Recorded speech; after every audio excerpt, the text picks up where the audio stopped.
Saya teruskan ya. Bab faslun fit du'a bil imamah fiddin. Bab kita berdoa supaya jadi pemimpin di bab. Qala Allah Ta'ala waj'alna lil muttaqina imama. Jadi kalau kamu menjadi takwa itu otomatis jadi imam, maksudnya panutan. Was'ali lisana sidqin fil akhir. Ini uniknya Nabi. Nabi itu berdoa ya Allah supaya saya dipuja-puja, dipuji-puji setelah saya meninggal. Karena tadi setelah orang itu berstatus soleh, saya ulang lagi. Setelah orang berstatus soleh dipuji itu gak masalah. Nanti kan orang mengenang. Masya Allah Pak Zarkasi dulu ahli sholat, ahli sodako kan gak masalah. Tapi bukan karena khadun nafsi supaya orang ingin meniru sedekahnya dan salatnya. Oh dulu Gus Bayu itu istiqomah ngajar di mana-mana ngajar. Saya itu betul istirahat saya itu pas ngajar. Saya di Jogja biasa datang langsung ngajar. Saya tadi malam baru datang pagi ini saya minta ngaji. Karena saya itu merasa nggak dosa kalau sudah ngaji. Coba kalau intelektual atau pengamat tuh ngomong pendapatnya sendiri dijadikan syariat. Kalau di usul fikih itu termasuk besar-besar musyarak bikin syariatan bingung. Tersinggung kampus sih. Enggak, memang betul. Kalau agama lah, kalau urusan agama. Tapi kalau kamu baca teks itu namanya muttafik. Jika di usul fikih itu masalah besar, menambahkan syariat itu masalah besar. Sama lihat di Sulam Taufik. Kebaikan apapun asal tidak wajib kamu harus bilang tidak wajib karena ijabu malamnya wajib adalah dosa besar karena musyarek kamu menambahi syariat. Itu Abdul bin Mas'ud itu suka nyuipin orang-orang soleh. Ada orang soleh ke istiqomah duha itu disuipin sama dokter karena takut menyanyi maktubah. Oh ini tidak maktubah nambah syariat. Makanya satu karang-karang gara-gara itu takut keras sweeping. Peraturannya ganti, nggak wajib. Loh, iya artinya kalau yang dari awal nggak wajib, jangan diwajibkan. Itu kayak apa Rasulullah muji qiyam Ramadan? Tapi beliau sendiri melakukan hanya hari keempat kali. Karena kalau Rasulullah selalu melakukan akan dikira supaya orang menjaga konstitusi ilmu. Nah setelah aman benar-benar aman bahwa itu nggak akan difahami sebagai wajib baru sahabat terawih rutin. Itu setelah aman benar-benar gak disalahpahami sebagai kewajiban. Kayak apa baiknya pakai sikatan itu siwak. Orang mau lapor ke Menak aja harus sikatan. Masa mau lapor pangeran gak siwak. Nabi tapi gak mau mewajibkan, hanya ngendikan ngeper. Laula an asyqa ala ummati la amartum bisiwak hingga beli sholat. Karena Nabi tahu normalnya orang soal Allah itu siwak. Wong soal pacar, soal mertua wae sikatan. Nyari muka di istri aja sikatan. Karena sing lanang rokok, sing wedok kudu rokok. Dadi umur buta. Lah iki pas sampai pangeran suwante rokok langsung padang rokoknya diusur-usur Allah Akbar. Lalu nya pas takbir masih keluar dulu. Tapi sama istri yang anti rokok sebelum sampai rumah sudah sikatan dulu dimuainya.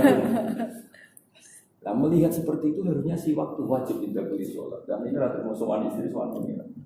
Tapi Nabi gak mau menambahkan kewajiban dalam agama ini. Akhirnya ketika ngeper tadi laula asyqa alam. Itu difahami oleh ulama betapa bahayanya ijabu malam ya. Sebenarnya itu pinternya ulama. Jadi dari hadis itu betapa bahayanya mewajibkan barang yang enggak wajib. Apapun positifnya sesuatu itu kalau enggak wajib ya tetap enggak wajib. Karena enggak boleh orang jadi musyarek menambah syariat baru. Apapun baiknya sesuatu itu enggak boleh diwajibkan nanti jadi musyarek. Makanya rata-rata orang alim itu tidak pati toreko, karena toreko itu paling suka nambah wiridan ini gak wajib wiridan. Makanya nih tinggal ulama itu rada musan sidik-sidik di toreko. Ya, tapi itu gak masalah, itu bagus, asal sama-sama ikhlas pasti bagus. Walau la tafwa inna sabah atau mimba apa saja tidak. Ya kan? Lo saya sering disuarain mursid. Mesti bilang gini, Gus aja nih gue bajinan rata cocok tapi hormat alim. Aku yang mendingan, aku aja nih kan rata cocok cuma hormat soleh. Wong bocah latihan wiridan suwengi ra mbok ulang halal haram terus carane istinja itu piye terus mbok ulang wiridan terus carane hubungan suami istri piye terus carane ngilangin najis bilang nggih di bab iku kula numpang jenengan. Nek bareng aku jajal wiridan maca sekian lafaz gak kuat jebule mursid ya apa. Saya belajar 2 jam ku matane wiridan 10 menit. Nah itu baiknya Indonesia mursyid. Saya biasa disuani mursyid. Mereka sama saya cium tangan, hormat sama orang. Saya juga sama mereka cium tangan karena orang sepuh, orang soleh. Padahal ya suci. Lah jadi begini ora cocok. Lah mau kritik kan. Tapi karena saya ikhlas, mereka mencintai saya. Karena yang kritik saya gitu. Ya mau bocah wiridan terus raros istinja itu piye? Banyu mutlak mustamal sing nggo thaharah ku piye terus piye? Wiridan mereka sah, usah mandi junubnya sah. Wiridan mereka sah, setelah baju mereka suci secara sah. Tetap butuh aku. Mas nak mursyid belum diijazah aku. Pak Anjang gitu ternyata mereka dengar ya kan. Sudah bisa jadi murid. Akhirnya mereka sadar bahwa wiridan mereka makbul indah karena cara mandi junubnya. Nah, ya benernya yang awal oke. Mandi junub harus pakai air yang mutlak, harus niat di awalil amri. Ketika terus gak boleh pakai sampo karena mutakhir. Saya sampai meraktekkan. Kalau kamu mandi junub jangan samponan dulu. Kalau langsung samponan, air yang kesini terus itu mutakhir rubah. Jadi mandi dulu selesai baru samponan. Atau kalau samponan terpaksa ya sampai benar-benar enggak sisanya hilang. Logikanya kan gini ya, kadang orang mandi terus samponan.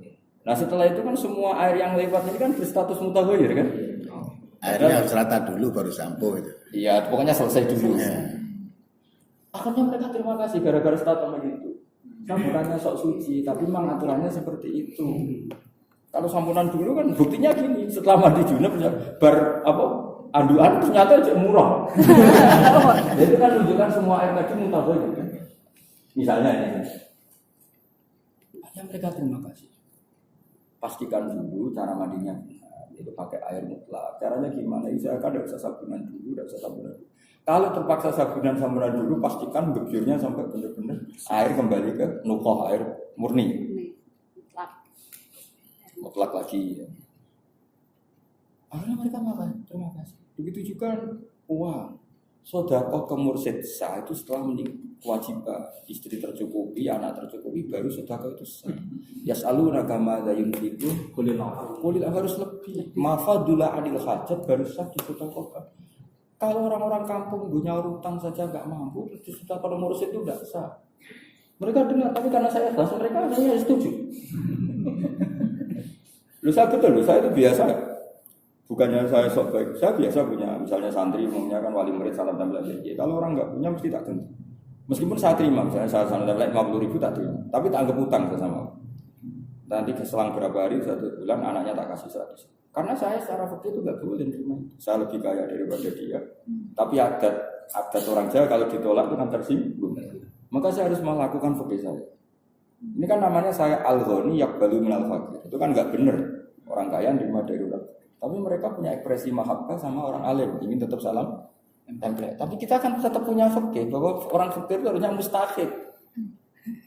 Yang berhak mendapat loh. Makanya kita ya jalan fikihnya, ya jalan etikanya itu saya terima masyarakat kasih, tapi tak ambil itu. Di kapan-kapan anaknya tak kasih yang mau di saya. Di kampung-kampung juga gitu. Saya sering bilang ke kiai-kiai, misalnya Nyon Sewu kalau di kampung kan ada pitung dinani mayit. Itu kadang yang punya hajat itu orang miskin. Tapi adatnya tetap nanti hari ke-7 kiainya disalam tempel 50.000 atau 20.000. Kalau di kampung umumnya 20.000. Saya bilang ke kiai tetap terima. Tapi kamu jangan yakulu na'amalal yatama zulman, anggap aja utang. Ya juga gitu. Selang seminggu istri saya tak suruh ngasih apa yang nilainya lebih dari uang yang saya terima. Jadi sebetulnya fakir itu harus jalan. Kalau fakir tidak jalan, kamu tidak punya komitmen. Sak kobril ya Rasul. Jadi kalau fakirnya jalan, saya orang kaya, kok terima dari amwalil yatim. Tapi kamu juga harus punya etika, jangan sok-sok suci. Enggak nerima saya. Kan banyak juga loh yang datang ke acara gitu enggak mau makan yatim kan malah menyinggung kan. Sugoi juga makan. Tapi pikiran saya Mbak Mufid kali Mbak Arwani katanya setiap kali ada orang miskin punya hajat gitu dikirimi dulu, suruh ngecek santri, dikirimi dulu kebutuhan itu. Ya terserah lah. Itu kan yang penting itu kan cara saja. Ngirim di depan apa di belakang. Kalau yang pokok biasanya kan otomatis, tapi itu kan masal. Biasanya ada orang mati kan otomatis orang kampung itu ngirimin semua. Tapi menurut saya kalau kiai itu harus lebih khusus. Ya jumlahnya yang lebih signifikan. Ya Pak. Nah ya itu sama yang jenengan ceritakan. Filosofinya orang soleh itu fakirnya jalan. Yang penting nggak boleh nerima dari orang fakir secara membagi budak. Itu tadi pilihannya bisa kamu kirim di depan atau di belakang yang penting. Ya kalau kita tidak ngomong fikih itu, lama-lama Indonesia orang-orang yang nggak ahli ilmu itu ya enteng saja, enteng menerima. Termasuk yang pegawai negeri itu, kalau nggak punya rumus untuk masalah untuk rakyat itu dosa. Karena makan gaji dari rakyat. Jadi harus punya kemampuan. Jadi sumbut lah digaji itu juga bahagiakan rakyat itu. Sudah dilakukan. Harus dilakukan. Ya dulu bapak ya wasiat gitu. Ya senang dikai wong melarat, rakyat itu ditompo, tapi yang kebayotan. Karena mereka sakit. Dulu Rasulullah itu ya sering dikasih hadiah orang Ansor yang lebih miskin daripada Rasulullah, diterima. Jadi yang mirip adat Jawa lah kalau kan menyakiti, kalau adat ngasih gak diterima itu kan sakit. Tapi dihitung utang. Ngitung utangnya supaya kita tidak ya ulu nama yatama. Maksudnya diharapkan Allah itu kan secara zulman. Kita makan di acara itu kan bukan secara zulman, memang diminta, disuruh makan. Kalau enggak kan malah tersinggung, berarti tidak zulman. Tapi tetap saja secara fikih ganjel karena kita goni mampu makan hartanya orang yang tidak. Nah, tapi kalau tidak makan secara etika tidak etis, itu jelas tidak etis itu. Tapi banyak juga loh yang di acara itu nggak makan, masa ada etis. Paling tengah-tengah. Masalahnya jangan dengar Jogja batakan Jogja ini. Ya tapi fanatik, memang saya secara fikih itu fanatik. Tapi sekarang orang Jogja gara-gara saya ngaji gitu ya dan terima. Ya orang banyak orang Muhammadiyah ngaji, seorang PKS ngaji ya bukan. Karena mereka tahu bahwa itu hanya fanatik ilmu. Enggak fanatik asobia. Ya karena memang saya itu kepentingannya ilmu, memang saya hidup penting. Karena kalau apa ya, kelompok itu kan enggak abadi, yang abadi itu kan ilmu. Jadi kearifan, jangan kira kiai-kiai ketika dikasih salam tempel orang miskin itu enggak dihitung utang. Kalau kiai-kiai yang soleh itu dihitung. Nanti dalam beberapa hari ya tadi anaknya tak kasih. Misalnya saat salam tempel 50 ya anaknya tak kasih 100. Tapi tadi yang tidak mengibu. Ya itu yang dimaksud Nabi tahadu tahab. Kamu saling memberi hadiah maka kamu saling mencintai. Jadi sebenarnya Nabi itu enggak ini. Di mana-mana kebaikan itu kalau disorot pakai sigot mustarokah. Wazan tafa'ala. Wa ta'awanu 'alal birri wat taqwa. Kita menjadi kacau gini bernegara kan. Negara ketika baik bikin BPJS atau bikin apa saja lah, atau bikin dana tala apa saja. Semua kebaikan negara ini menjadikan masyarakat sebagai penerima. Makanya kita ini tidak sehat. Setiap negara ingin baik, itu masyarakat kok posisinya terus berminta menerima. Sampai yang nggak miskin mendaftarkan diri jadi. Di Quran nggak boleh ajaran harus wa ta'awan. Kalau negara sudah baik, rakyat juga harus baik sama negara. Karena semua kebaikan negara perintahnya ta'awan, harus saling menolong. Misalnya kalau negara baik sama orang miskin difasilitasi, yang miskin tambah kerja keras sehingga cepat menyelesaikan kemiskinannya. Terus nanti bisa menolong orang lain, ada simbiosis dari kekayaan dia. Sehingga cepat apa? Kesadarannya itu. Ya, tapi kalau sekarang kebaikan itu biasanya sepihak, apalagi ada orang terkenal baik itu biasanya malah menjadikan orang sekelilingnya ini hanya bubuk, malas. Iya. Kan kadang mau pensiun mulang terus juga malah harus orang mulangnya ngaji aja.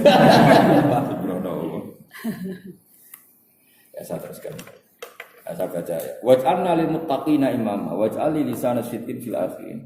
Ayatana hasanah tapi liyuk tadabi. Jadi semua nabi ingin dipuji-puji baik supaya apa? Liyuk tada supaya denut sapa bi ingsun.